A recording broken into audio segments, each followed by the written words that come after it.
It seems like Black people cannot even simply have a bookstore without getting threats of violence and having slurs spewed at them. I have a story here that I want to talk about, and this one actually hit me like real hard. Black owned children's bookstore in Raleigh moving after threats. Liberation Station Bookstore, North Carolina's first Black owned children's bookstore, is moving out of downtown Raleigh less than a year after it opened. Liberation Station opened on Juneteenth, 2023 at 208 Fayetteville Street on the second floor of the Efforts Building. The bright, intimate space hosts events and sells children's books written and illustrated by Black and underrepresented authors and illustrators. Unfortunately, we live in a country that has given permission to the nameless and faceless people to make threats and cause harm, emotional harm. The owner, Victoria Scott Miller, said that. We began receiving threats online and also through the phone. She says at first they brushed off the threats and didn't report them to police. We didn't deserve to have to say, oh, here's another problem, another issue that's intruding on the space that you deserve. And so we sat with it as a family and we said, well, what do we do? And that is something that to me is very upsetting, because this is what you get, like even with like YouTube hate, for example. YouTube hate, Instagram hate, Facebook, Twitter hate, TikTok, I'm sure they have a comment section on there too. It's all of that kind of stuff where someone could just go and say all this kind of stuff. And the thing about it is, how do you know what's real and what's not? How do you know what's a true threat and what is just somebody just saying something? You don't know. And at the end of the day, you have to look out for her, your own safety, your family's safety, all of that. You can't just think, well, I don't think it's bad, but you have 2 boys and you have a husband who could fall victim to that kind of stuff. So this was a move that unfortunately was needed and mandatory for her in her own particular situation. But let's continue. Scott Miller posted on Instagram that the bookstore would leave space on April 30th after receiving a numerous amount of threats. Scott Miller is a mother of 2 boys and said one concerning phone call mentioned her eldest son. They're calling her. Since September, we've faced numerous threats following the opening of our store, Scott Miller wrote. Some we brushed off, and that's where you would be like, is it really that serious? I don't know this person. While others included a disturbing phone call detailing what our son Langston, this is what she said, wore when he was at the shop alone.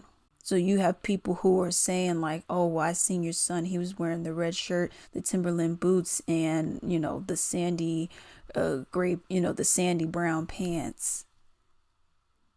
That's creepy. That's upsetting. That's scary that someone would do that. And these are, it's not like these are, 18-year-olds, 17-year-olds. They're not big kids. You know what I mean? They would be your big kid, but they're not like almost out the door. But let's continue. Scott Miller said she and her family took a break from operating the store for about 2 weeks after the threats started. She operates the store with her husband and 13-year-old son. Wow. She said, we went away for 2 weeks just to breathe and process the thing we created for good was now attempting to be destroyed and taken away from us at some point. And who's to say that it wouldn't just be threats? Racial, you have slurs, I'm sure. Who said that it couldn't possibly be something where, hey, let's just go burn the building down? You don't know how far this stuff will spiral.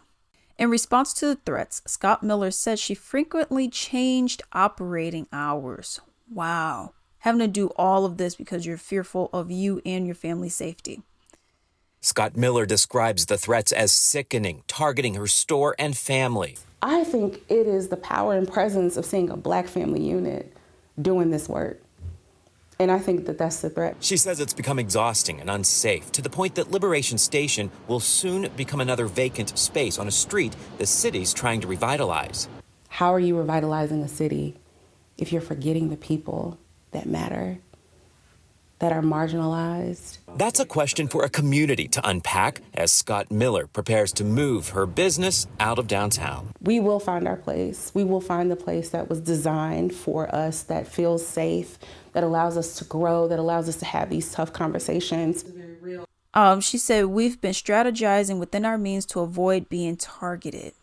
In January, Scott Miller said she brought the threat concerns to her landlord of the building when she started showing the space to potential new tenants. Scott Miller said that this move does not mean it's the end of the Liberation Station. Writing, it certainly won't mark the end of the Liberation Station bookstore.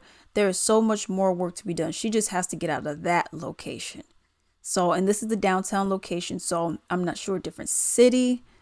Maybe if you guys got it like that, maybe even a different state possibly. But here's the thing also. She was saying that essentially she kind of is just going to have to set up shop and try something else. When she originally started, she was actually selling out of her car. She was selling, popped the trunk open and, put out a table and had some books, So that's what she was doing before. So right now it seems like she may have to go back to the drawing board and may have to actually do that again, because what can you go and say? What would you say? Okay, I'm getting threats. Nothing's getting done. Okay, well, what do you want me to do? What do you expect me to do? So right now, for her and her family and their safety, this seems to be the main option.